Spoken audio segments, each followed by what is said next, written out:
வருகை தந்துள்ள சுவாமி கைலாசநந்த் கிரிஜி மகராஜ் தலைமையிலான ஸ்ரீ பஞ்ச அக்னி அகட ஆசிரம குழுவினரை இலங்கை தொழிலாளர் காங்கிரசின் பொதுச் செயலாளரும் நுவரெலியா மாவட்ட பாராளுமன்ற உறுப்பினருமான ஜீவன் தொண்டமான் சந்தித்து கலந்துரையாடினார்.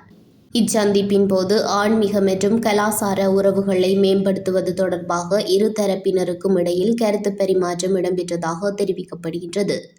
மேலும் சுவாமி கைலாசநந்த் கிரிஜி மகாராஜ் அவர்களின் இலங்கை விஜயத்தின் போது இலங்கை தொழிலாளர் காங்கிரசின் பொதுச் செயலாளர் ஜீவன் தொண்டமான் அவர்களை விசேடமாக அழைத்து கலந்துரையாடியமை குறிப்பிடத்தக்கது.